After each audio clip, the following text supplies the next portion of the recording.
নমস্কার বন্ধুরা, আমি সুপ্রিয়া। সবাই কেমন আছো? আশা করি সবাই খুব ভালো আছো। আমিও ভালো আছি, আমার পরিবারও সুস্থ আছে। সুপ্রিয়া কিচেন অ্যান্ড ব্লগ চ্যানেলের আরও একটা নতুন ভিডিওতে তোমাদের সবাইকে অনেক অনেক স্বাগত আর অনেক ভালোবাসা জানিয়ে আমার আজকের ভিডিওটা এখন থেকে স্টার্ট করলাম। আর এখন বাজে 6টা। আর আজকে সোমবার, তোমরা সঙ্গে থাকো, দেখতে থাকো ভিডিওটা। সারাদিন কি করি না করি একটু একটু করেই তোমাদের সঙ্গে শেয়ার করার চেষ্টা করব। আশা করি তোমাদের অনেক ভালো লাগবে। সকালবেলা ভাতটা বসিয়ে দিয়ে তারপর দেখো এই যে আটা মেখে নিয়েছি, এখন করব রুটি। এদিকে ভাতটা হতে থাক। তোমাদের দাদাভাই ঘুম থেকে উঠে যদি বলে আমি ভাত খেয়ে কাজে চলে যাব, আবার এই যে সকাল সকাল কাজে যাওয়ার দিন শুরু হলো। তোমাদের বলেছিলাম যে 15 দিন সকাল সকাল যায় আর 15 দিন একটু দেরি করে যায়। যদি বলে আমি ভাত খেয়ে যাব, তাহলে ভাতটাও খেয়ে যেতে পারবে, ডিম টিম ভাজি করে দেব। আর যদি বলে রুটি খেয়ে যাব, আমাদের সবার জন্য রুটি করছি, তাহলে রুটি খেয়েও যেতে পারবে। এই জন্য আগেই ঘুম থেকে উঠে ভাতটা বসিয়ে দিয়েছি। আর এদিকে দেখো আমি আজকে চুলোয় রান্না করছি, নিচে বসে কিন্তু রুটিটা বেলছি, আবার ভেজেও নিচ্ছি। তারপর রান্নাবান্না সব কিছু কমপ্লিট করে নিয়েছি। কি কি রান্না করছি সেটা তোমাদের পরে দেখাচ্ছি। রাতের অনেকটা মাংস বেঁচে গিয়েছিল, সেই মাংস দিয়েই কিন্তু সকালবেলা সবাই মাংস দিয়ে রুটি দিয়ে খেয়ে নিয়েছে। আর তোমাদের দাদাভাই ভাত খেয়ে কাজে গেছে। আর এদিকে রোহান যাবে স্কুলে, প্রায় 10টা বেজে গেছে। ওকে তাড়াতাড়ি করে ভাত মেখে দিচ্ছি মাংস দিয়ে, ও ভাত খেয়ে স্কুলে যাবে। ও তেমন একটা রুটি নিয়েছিল, কিন্তু নষ্ট করেছে, খায়নি। যাই হোক, দেখো এই যে ওকে খেতে দিয়ে স্কুলে পাঠিয়ে দিলাম আর কি, রেডি করে। মা স্নান করে পুজোটা দিয়ে ওকে নিয়ে স্কুলে চলে গেছে। মা এই যে সকাল সকাল স্নান করে পুজোটা দিয়ে যায়, এতে কিন্তু আমার অনেকটাই হেল্প হয়, অনেকটাই। আর আমার তো স্নান করতে অনেকটাই দেরি হয়। স্নান করে মানে সব কাজকর্ম সেরে স্নান করে পুজো দিতে অনেকটা দেরি হয়ে যায়। আর মা তো সকাল সকাল স্নান করে, তাই মা কিন্তু ওকে স্নান করে পুজো দিয়ে তারপর নিয়ে স্কুলে চলে যায়। যাই হোক, দেখো সবাইকে খেতে দিয়ে যার যার কাজে সবাই চলে গেছে। এখন আমি রান্নাঘরটা পরিষ্কার করার কাজে লেগে পড়েছি। সপ্তাহে একটা দিন যদি এইভাবে ঘরটা মানে রান্নাঘরের জিনিসপত্রগুলো পরিষ্কার করে নেওয়া যায়, তাহলে কিন্তু পুরো বছর জুড়ে ঘরটা পরিষ্কার পরিচ্ছন্ন থাকে। এই জন্য আমি কিন্তু প্রত্যেক সপ্তাহে একটা দিন হলেও এই যে মিড সেপ্টেপ যেখানে যা আছে একটু মানে ভেতর থেকে পরিষ্কার করার চেষ্টা করি, যেটাকে বলে ডিপ ক্লিন বলতে পারো। তাহলে কিন্তু মানে এক মাসের শেষে গিয়ে যে একবারে পরিষ্কার করব, অনেকটাই কষ্ট হয়ে যাবে, এটা কিন্তু আর হয় না। এই জন্য প্রত্যেক সপ্তাহে কিন্তু আমি একবার করে এই যে দেখো টেবিলগুলো ভালো করে স্কচ ব্রাইট দিয়ে সার্ফের জল দিয়ে পরিষ্কার করে নিচ্ছি। এইভাবে যদি করে নেওয়া যায়, সারাটা বছর সারাটা মাস পরিষ্কার পরিচ্ছন্ন ঝকঝকে থাকে। আর ডিপ ক্লিন বলতে যে কথাটা, ওইটা কিন্তু আর বারবার করা লাগে না, তাই না? আমি মনে করি এই জন্য আমি কিন্তু সব সময় এইভাবে পরিষ্কার রাখার চেষ্টা করি। যাই হোক, দেখো এখন একটা ভিজে ন্যাকড়া দিয়ে মুছে নিচ্ছি। আর এই যে এই টেবিলটির উপর আটা মাখি, এই জন্য মানে রুটিও বেলি। তারপর রুটি বেলে এই টেবিলটার উপর কিন্তু মাঝে মধ্যে আমি রাখি একটা একটা করে সাজিয়ে। এই জন্য টেবিলটা সবসময় একটু পরিষ্কার রাখার চেষ্টা করি। তারপর দেখো আমি এখন ঘরটা ঝাড় দিয়ে নেব। আর বাইরের ওয়েদারটা সেটা তোমাদের দেখাচ্ছি পরে। একদম মানে ঝকমকে রোদ উঠেছে আর কি। প্রত্যেক বছর অমাবস্যার দিনে কিন্তু প্রচুর বৃষ্টি হয়, আর এক নাগাড়ে বৃষ্টি আর থামে না। কিন্তু এবছর প্রচুর গরম আর প্রচুর রোদ, যেটাকে বলে। তারপর দেখো এই যে ঘরটা ঝাড় দিয়ে বাইরে ফেলে দিয়ে ঘরটা আমি মুছেও নেব। আর আমার মিড সেপটা না একদমই ভাঙাচোরা বলতে পারো, তারপরেও আমি মানে অনেক যত্ন করে রাখি। আমার সংসারের কোনো জিনিস কিন্তু আমি সহজে ফেলি না, অনেক ভালোবাসা দিয়ে অনেক যত্ন করে রাখার চেষ্টা করি। আর এই মিড সেপটা যখন আমার বিয়ে হয়েছিল, তখন আমার বাবাই দিয়েছিল মিড সেপ। তারপরে যে টেবিলগুলো দেখতে পাও আমার ঘরে, ওই টেবিলগুলো মানে একটা সংসারে যাবতীয় যা লাগে সব কিছুই আমার বাবা দিয়ে দিয়েছিল। এই জন্য আরও ভেঙে গেলেও আমি ফেলি না, যত্ন করে রাখার চেষ্টা করি। আর এদিকে দেখো তোমাদের একবার দেখিয়ে দিই। মিটশেপটা একদম স্কচ ব্রাইট দিয়ে ভালো করে ডলে ডলে ভিতরে যত ময়লা ছিল সব ধুয়ে নিয়েছি, তারপর মুছেও নিয়েছি একটা ভিজে ন্যাকড়া দিয়ে।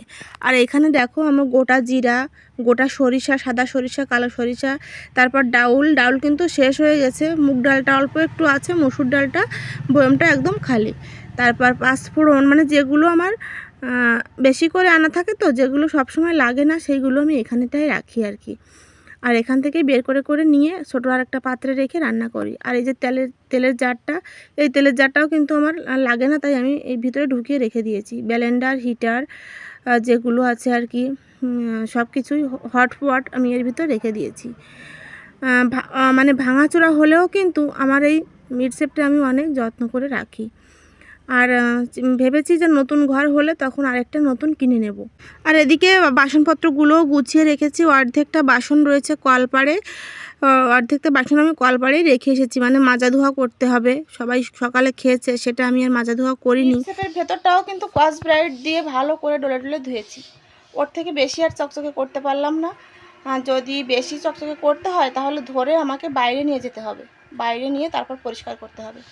কিন্তু যদি বাইরে নিতে যাই তাহলে কিন্তু ভেঙে যেতে পারে, মানে অনেকটা পুরনো হয়ে গেছে।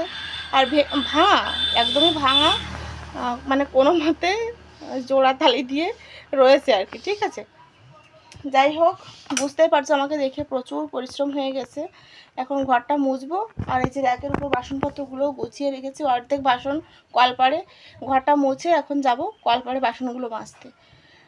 আর বিছানা তুলিনি এখনও, ছেলেরা তো সবাই স্কুলে, রোহিত গেছে টিউশনি পড়তে, এখন বাজে 10:30। স্নান করব, তারপর বিছানা তুলব। সকালবেলা যদি ওরা সকাল সকাল ঘুম থেকে ওঠে, দেখো কীভাবে গাড়ি যাচ্ছে, তাহলে কিন্তু আমার বিছানাটা সকাল সকাল তোলা হয়ে যায়। আর তারপর যদি দেরি করে ঘুম থেকে ওঠে তাহলে কিন্তু আমার আর ঘরে গিয়ে বিছানাটা তোলা হয়ে ওঠে না, মানে ভালো লাগে না আমার তারপর আর বিছানা উঠতে স্নান না করে। যাই হোক, চলো সঙ্গে থাকো, দেখতে থাকো। আমি চেষ্টা করি শত কাজের মধ্যেও আমার রান্নাঘরটাকে, ভাঙাচোরা রান্নাঘর সব কিছু ভাঙাচোরা, একটু সুন্দর করে গুছিয়ে রাখার। মানে তাতে আমি মনের শান্তি পাই, মন থেকে আমি শান্তি পাই আর কি। যতই ভাঙাচোরা জিনিস হোক, পরিষ্কার পরিচ্ছন্ন গুছিয়ে রাখলে কিন্তু ভালো লাগে, তাই না? চলো ঠিক আছে, আমার সঙ্গে থাকো, দেখতে থাকো। তো চলো তাহলে ঘরটা মুছে নেই, আর তোমরা দেখতে থাকো। আর তোমাদের কিছু কমেন্ট আমি পড়ি। রাইসা ব্লগস থেকে আপু লিখেছে, আপু নিজের ভয়েসটা খুব সুন্দর লাগে, কেন যে বারবার এই বাজনাগুলো দাও বুঝতে পারি না। যাই হোক, খুব সুন্দর একটা ভিডিও দেখলাম, ফুল সাপোর্ট দিয়ে। থ্যাংক ইউ আপু, অনেক অনেক ভালোবাসা। এইভাবেই আমাকে সাপোর্ট করো, যাতে তোমাদের ভালোবাসায় আমি একটু এগিয়ে যেতে পারি। আচ্ছা আপু, তুমি যে আমাকে শর্ট ভিডিওগুলোতে গান দিয়ে করতে নিষেধ করো, সেটা ঠিক আছে, কিন্তু এই যে মিউজিকগুলো আমি ব্যবহার করি, এগুলো কিন্তু নো কপিরাইট মিউজিক। আর এগুলোতে কিন্তু আমার কপিরাইটও আসে না। তাহলে কি ভিডিওতে কোনো অসুবিধা হবে, সেটা তুমি আমাকে একটু জানিও। বাইরেটা দেখো, একদম মানে কি বলবো, আর ওয়েদারটা এত সুন্দর, একদম রোদে ঝকঝক করছে। এখন মিস্ত্রিরা আসলে খুব সুন্দরভাবে কাজ করতে পারতো আমাদের, কিন্তু ওই যে অমাবতী লাগলে তো ঘরের কাজ করতে নেই, সেই জন্য মিস্ত্রিদের আসতে নিষেধ করেছি। কিন্তু অমাবতী লাগলে প্রত্যেক বছর কিন্তু প্রচুর বৃষ্টি হয়। আর এবছর দেখো কিভাবে রোদ উঠেছে। চলো যাই, হাঁপিয়ে যাচ্ছি। বাসনগুলো মাজবো, তারপর স্নান করব। তো দেখো, তারপর চলে এসেছি আমি স্নান করে, এখন বিছানাটা তুলে নিচ্ছি, তারপর খাওয়া দাওয়া করব, যে কথা বলছিলাম। তো আপু, আমি মাঝে মধ্যে ইনশর্টস অ্যাপসে যে মিউজিকগুলো থাকে, আমি তো ইনশর্টস অ্যাপ দিয়েই ভিডিও এডিট করি। ওই অ্যাপসের যে মিউজিকগুলো থাকে সেগুলোই কিন্তু আমি মাঝে মধ্যে দিয়ে থাকি, ওটাতেও কিন্তু কপিরাইট আসে না। আচ্ছা, এই মিউজিকগুলো দেওয়াতে যদি আমার কোনো ভুল হয়, তোমরা যারা জানো তাহলে আমাকে একটু জানিয়ে দিও, এতে কিন্তু আমার কখনো কপিরাইট আসেনি। তারপর সুপ্রিয়া ব্লগস থেকে সুপ্রিয়া দিদিভাই লিখেছে, দিদিভাইয়ের নামটা কিন্তু সেম আমার নামও যা, দিদিভাইয়ের নামটাও তাই। দিদিভাই লিখেছে, বাবুকে জন্মদিনের অনেক অনেক শুভেচ্ছা, হ্যাপি বার্থডে, ভালো থেকো, অনেক কিছু রান্না করলে। হ্যাঁ গো দিদিভাই, তোমরা খুব ভালো থেকো, অনেক অনেক ভালোবাসা, অনেক ধন্যবাদ তোমাকে আমাকে একটু সাপোর্ট করো গো দিদিভাই।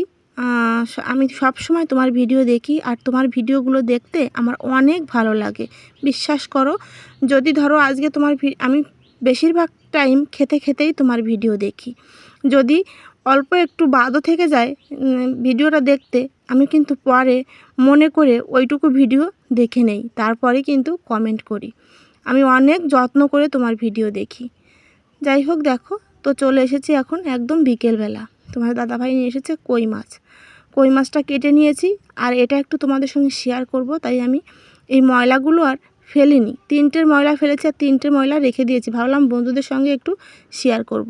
আচ্ছা, তোমরা কি কই মাছের মাথার ভেতর থেকে এই ময়লাগুলো বের করো? আমি কিন্তু শলা দিয়ে বের করে ফেলি। এটা কিন্তু এই যে মাছের যেটাকে কানশিরা বলে, এটা কিন্তু কানশিরা নয়, এটা কিন্তু কানের ভেতরেই থাকে, কই মাছেরই থাকে, দেখেছো? এটাকে আমরা কানের ময়লাই বলি। আর আমি কিন্তু আমার মাকেও দেখতাম বের করতে, আর আমিও কিন্তু বের করি। আমার শ্বশুরবাড়ির এদিকে কিন্তু কেউই বের করে না, কিন্তু আমার দেখা দেখি এখন অনেকেই এভাবে বের করে নেয়। যাই হোক, আমি ভাবলাম যে আমার বন্ধুরা হয়তো নাও জানতে পারে, তাই আমি তোমাদের সঙ্গে একটু শেয়ার করলাম। তারপর দেখো কেটে নিয়েছি কুমড়া, মিষ্টি কুমড়া ভাজি করব। আর এই যে লম্বা লম্বা করে আলু কেটে নিয়েছি, আর কেটে নিয়েছি বরবটি। তোমাদের দাদাভাই কই মাছ দিয়ে বরবটি আলু দিয়ে তরকারি খাবে, তাই এই যে একসঙ্গে কই মাছ আর বরবটি কিনে নিয়ে এসেছে বাজার থেকে। চলো তাহলে রান্নাটা বসিয়ে দেই। কুমড়োটা ভাজি করে নেব প্রথমেই। আর এই যে দেখো, লবণ কিন্তু দেব না, শুধু হলুদ দিয়েই ভাজি করে নেব।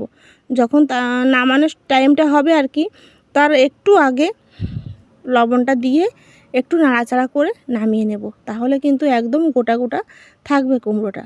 আর অনেকেই দেখবে কুমড়োটা ভাজি করতে গেলে কিন্তু বেশিরভাগ লোক ঘেঁটে ফেলে, একদমই ঘেঁটে যায়। আমার কিন্তু আমি যতই কুচি কুচি করেই কাটি না কেন, আমার কুমড়োটা কিন্তু কখনো ঘেঁটে না, কুমড়ো ভাজিটা আর কি। কারণ ওইটাই কারণ, আমি কিন্তু নামানোর একটু আগেই লবণ দিই। আর প্রথম দিকটাতে যদি লবণ দিয়ে দেওয়া হয়, তাহলে কিন্তু কুমড়োটা আর মানে আস্ত থাকে না, একদম ঘেঁটে যায়। এদিকে দেখো তরকারিটাও রান্না করে নিয়েছি, এই যে সব কিছু কমপ্লিট। ফাইনাল লুক তোমাদের একবার দেখাই।